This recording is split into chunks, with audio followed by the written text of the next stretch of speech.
What is going on, guys? Coach Joe here at the Lions Den located in Colmar, PA.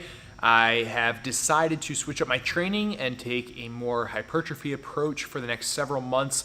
Goal is to get to the lowest body fat percentage that I've ever been to, and then I'm going to actually put on size steadily. But wanted to do this transformation kind of during this odd quarantine period, get my nutrition down and my training as well. So I've been working with Mike Israetel and RP Strength. They're helping me out with my programming, my nutrition, my training, as well as Dave Smith, who's a friend of mine, competitive bodybuilder. And with them, I have a solid team to get me to where I want to be. So today I'm going to take you through my back and trap training, so primarily just a back day, and kind of give you guys some pointers, some tips and thoughts as I go through this workout. So enjoy it and hopefully give it a shot and a try. I put my entire workout split on my Instagram, so if you're not following me, check it out, Zat Strength on Instagram, and it gives you the layout for the entire week, and I'll be going through each of those workouts on video, diving deeper into them. So let's go.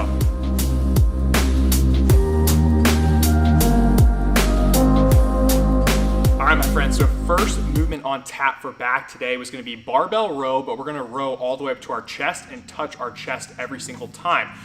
Now, the biggest thing with this movement and exercise, and actually all the exercises that I've been doing during this hypertrophy phase or mesocycle, has been full range of motion with everything that we do and no body English. So this has been a big difference for me and very eye-opening because we're really just trying to target the muscle itself and get as much stress to that muscle as possible.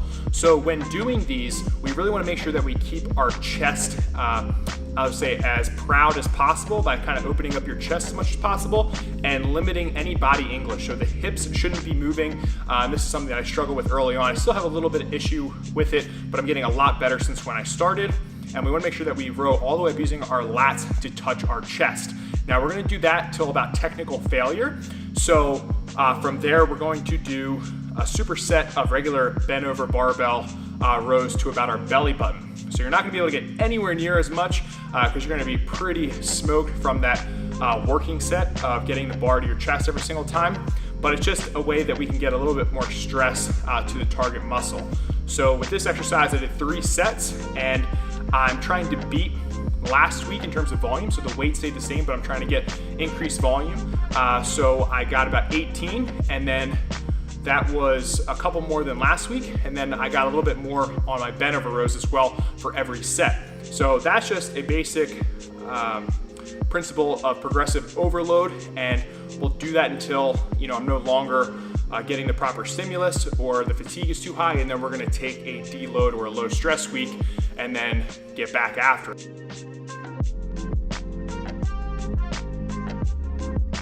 All right, next exercise on tap is gonna be the lat pull down. By far, one of my favorite back exercises personally, just because it feels good, I like it, and I've noticed I get good growth in my back and lats from this exercise.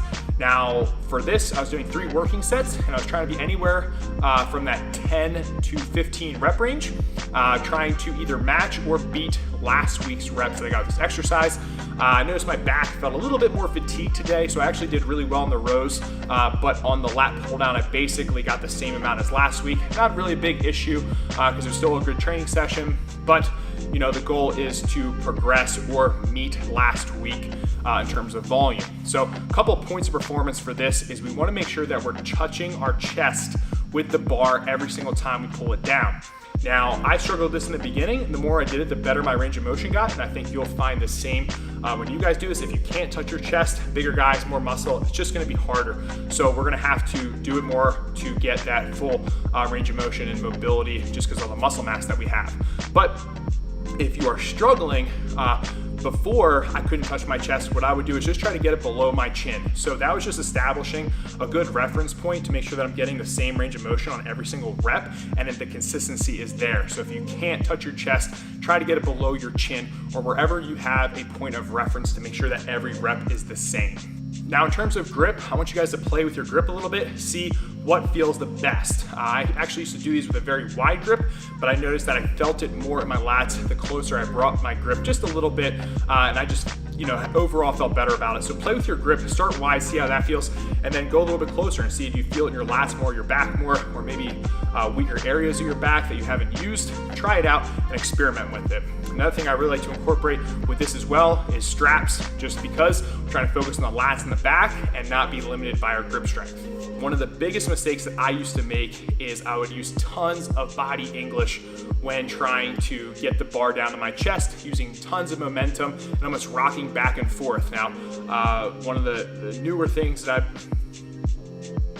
one of the biggest mistakes that I used to make when doing the lat pull down was using tons of momentum, where I'd come up and I'd rock all the way back and pull the bar to my chest every single time.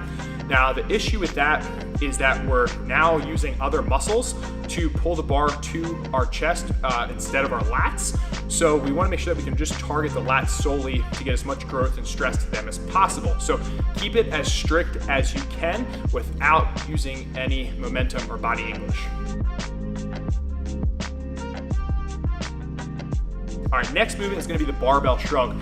The main muscle we're working here is the traps. And for myself personally, the traps have been a muscle that I've really struggled with in terms of growing and getting bigger for whatever the reason is. I didn't train them when I was young, and they just haven't responded very well to the training that I do. You would think with strongman I'd have these huge, massive traps, but that's just not the case. So for me, it's been a weak point.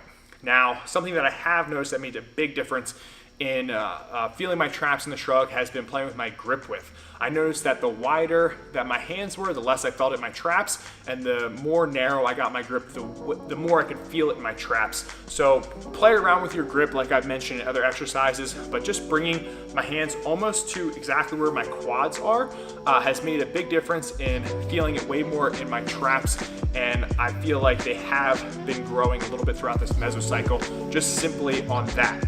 Now, the next thing that's really helped me is getting full range of motion with a shrug. I see most guys, and I did this before working with Dr. Mike, we just start with the barbell right at our hips and we shrug right up.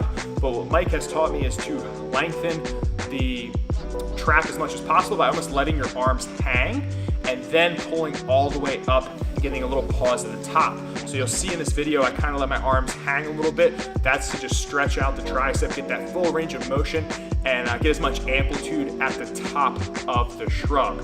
So anywhere from 20 to 30 reps. We're doing about 4 sets here, 4 good working sets, and you should definitely be feeling this. But play around with that grip, play around with full range of motion, using the trap as much as possible, and I think you're gonna love them.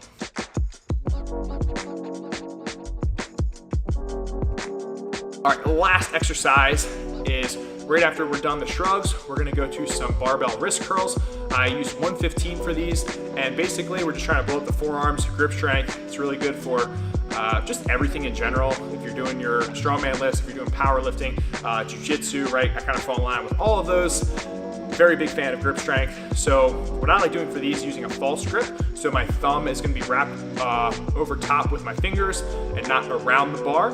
And I'm gonna let it hang all the way down to my fingertips, and then I'm going to roll it all the way up and try to get a slight pause at the top. So once again, full range of motion, open your hand up as much as you can, and then curl in the wrist and get a nice squeeze at the top. Did 4 sets here, anywhere from 10 to 15 reps. Sometimes at the end, I'll actually wrap my thumb back around with a normal grip, and I'll try to squeeze out anywhere from 3 to 4 extra reps with my thumb back around the bar. But you definitely will feel a gnarly forearm pump from these. And just from everything else that you did during this session, your forearms are gonna be nice and jacked. So there you guys have it. That is day 1 of back. I have another back day later in the week with a couple things that are swapped around. But I'm just excited to go through this journey, right? I haven't done hypertrophy training like this, like a bodybuilder, since I first started lifting, and I had no idea what I was doing. So I'm in good hands. I'm learning from some of the best guys in the industry. We got Coach Mike, we got Charlie, we have Coach Dave, who's a friend of mine, who's a professional bodybuilder and a jiu-jitsu brown belt, almost black belt, who's a monster, and I'm sure you guys will see him on the channel at some point. But these guys know what they're talking about, so I'm just trying to be a sponge and absorb it as much as possible and share that with you guys. So hopefully you're enjoying it. If you did, make sure you guys give the video a thumbs up. comment down below with what you thought of the video, or maybe some exercise that you really love doing for your back. And of course, subscribe to the channel. During these times, your support means everything to me. It keeps me going. It keeps me making these videos. I'm not gonna lie, things have been tough, okay? They've been tough for everybody. But to have you guys tune into these videos, you know, maybe have some extra time to watch them, really motivates me to get in here and produce good, high quality content for you guys. And I'm gonna be putting out this entire program for you guys to try. I'm gonna have Dr. Mike on here, and we're gonna run through a lot of principles and tips on how you can apply it to you guys. So it's gonna be a really good series. I'm excited about it, and hopefully you guys are too. So stay a lean, mean strength machine, stay safe, stay healthy, and of course, stay strong. Peace.